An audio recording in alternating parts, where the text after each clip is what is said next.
mes besoins mieux que moi-même, tu me connais mieux, tu me connais moi-même mieux que moi, donc je remets tout en tes mains et que ta volonté soit faite. Maintenant, si tu ne me donnes pas ça, Père, je reste toujours confiant, je garde ma foi, je sais que tu vas m'accorder le moment venu. Comprenez? Donc, c'est autant de facteurs qui peuvent influencer votre prière. Donc, le mode de vie, la conduite et également le genre de demande que vous faites. Voyez-vous, il y a beaucoup d'aspects. Mais ça n'a rien à voir avec le comment et, disons, la manière ou la façon. Vous pouvez prier tout nu. Vous pouvez coucher sur le ventre. Vous pouvez prier devant votre verre de vin. Dieu n'a rien à voir. Mais si votre demande, elle est sincère, vous aurez toute la réponse. Et c'est clair. Donc, en un mot, pour conclure, soyez sincère dans votre demande. Sachez bien comment dire, il faut avoir la connaissance sur la chose que vous demandez. La manière et la façon intéressent peu à Dieu. La posture ou quoi, ça l'intéresse peu. Ok? La manière. Et ensuite avoir la sagesse d'analyse.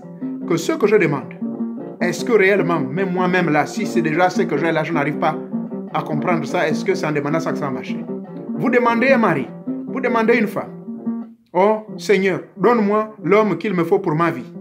Mais à un moment donné, vous avez l'impression que Dieu ne répond pas à vos prières. Mais deux fois, c'est vous ne réunissez pas toutes les qualités requises pour que Dieu vous envoie cet homme. Deux fois, deuxième aspect, Dieu vous donne le temps de travailler sur vous-même, de travailler sur vos qualités, de vous améliorer, de faire de vous une personne meilleure.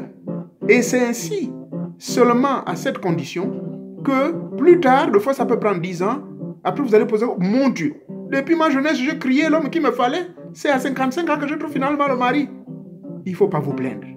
Parce qu'à cet âge-là, vous avez développé pas mal de qualités, vous avez maîtrisé l'élément feu dans votre vie, vous avez maîtrisé l'élément eau dans votre vie, vous avez maîtrisé l'élément air dans votre vie, vous avez maîtrisé l'élément terre dans votre vie.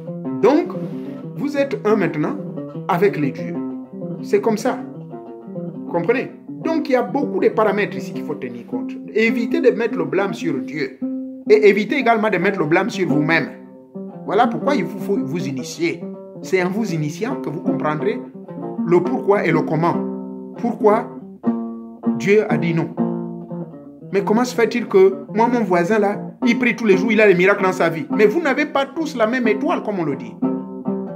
Toi, tu as été créé à l'image de Dieu, tu as la ressemblance de Dieu. Vous regardez les empreintes de vos mains, ce ne sont pas les mêmes empreintes. Bon, maintenant, monsieur Biko, qui habite à côté de toi, c'est ton voisin, le gars, tu le vois et pourtant il est maçon, il est rosicrucien, il est dans les pratiques occultes, mais ça, il va vite. À chaque fois, il prie, il y a des réponses. Bon, vous n'avez pas les mêmes dispositions. Et toi, tu seras toujours en train de le critiquer, mais pourtant, ce type-là, il est sorcier. Comment se fait-il que Dieu donne la vie aux sorciers? Vous n'avez jamais entendu des gens dire ça? C'est seulement ceux qui font le mal là qui prospèrent, mon Dieu. Pourquoi ça? Ainsi va la vie. Chacun a son étoile. Ça, c'est un langage comme ça général. Mais l'étoile, en d'autres termes, l'esprit que Dieu a mis en chacun de nous, a normalement le même niveau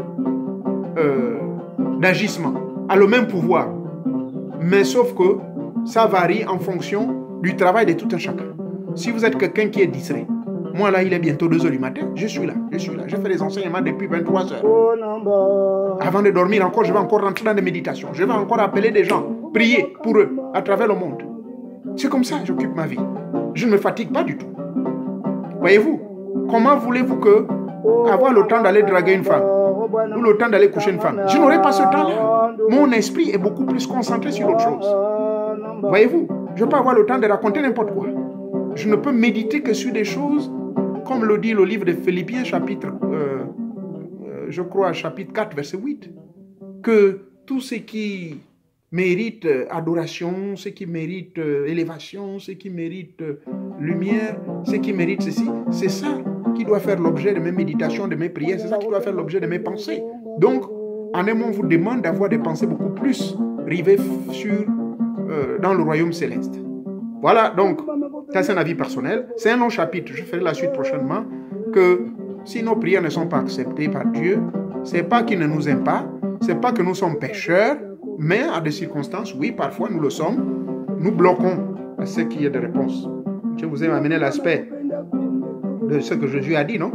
Que lorsque tu veux offrir des offrandes à Dieu, il faut d'abord t'assurer que tu fais d'abord la paix avec ton voisin. Donc, c'est le voisin qui va être comment dirais-je, la condition sine qua non afin que ta prière soit agréée par Dieu. Parce que les dieux vous voient, on ne peut pas les tromper. Ils savent que toi, là où tu vis, là, tu es trop vantard, tu es orgueilleux, hein? Tu mates les gens, tu es vraiment un véritable dictateur, tu ne veux pas communiquer avec les autres, tu as une vie bizarre. Bon, mais si tu as déjà des actes comme ça, qui altèrent et qui créent la confusion au niveau du monde invisible, mais ces esprits qui sont dans le plan invisible, les maîtres invisibles, c'est que nous appelons les maîtres invisibles, donc ce que les chrétiens ou les religieux appellent les anges ou les génies, ils ne sont pas idiots, ils vous voient. Et ils nous observent 24 heures sur 24. Comme on le dit, que avant de dormir, il faut faire la rétrospective, il faut prier.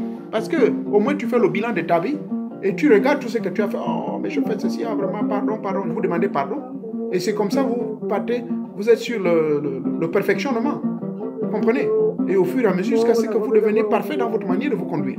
Je ne veux pas dire que vous allez être parfait à 100%, mais éliminez tous ces scories-là, tous ces défauts-là, qui sont autant des éléments échappatoires qui peuvent vous bloquer dans le plan invisible. Parce que tout ce qui crée de la discorde dans le plan matériel, tout ce qui crée des esprits de jalousie, des critiques, hein, dans votre vie de tous les jours, entraîne également des discordes dans le plan invisible. Donc faites tout d'abord d'avoir la paix avec vous-même. Faites tout pour avoir la paix avec vos voisins. Et ainsi, vous pouvez être sûr que tout ce que vous demandez dans le plan céleste, comme Jésus l'a dit, est tout bien, tout. Mais tout selon la volonté du Père. Ok? Vous n'allez pas dire, je vais aller tuer quelqu'un, je demande d'aller tuer quelqu'un. Non, ça, ce n'est pas la volonté du Père.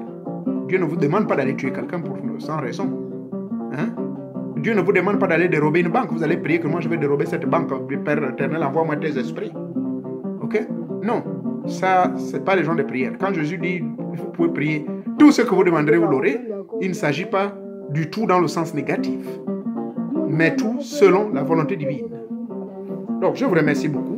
Voilà encore un autre enseignement qui est très important et que la raison pour laquelle Dieu ne répond pas à nos prières, il y a beaucoup de paramètres que nous avons considérés ici.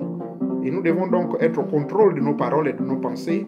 Nous devons être au contrôle de nos actions. Nous devons faire tout le possible d'éviter d'imposer à Dieu, d'édicter à Dieu ce que nous voulons et de nous assurer que la demande que nous faisons n'est pas au-dessus de nos moyens. Voilà, c'est la conclusion. Et les dieux seront toujours là à votre portée. Merci beaucoup. Soyez bénis. Soyez bénis. Merci encore. Merci encore. Merci beaucoup.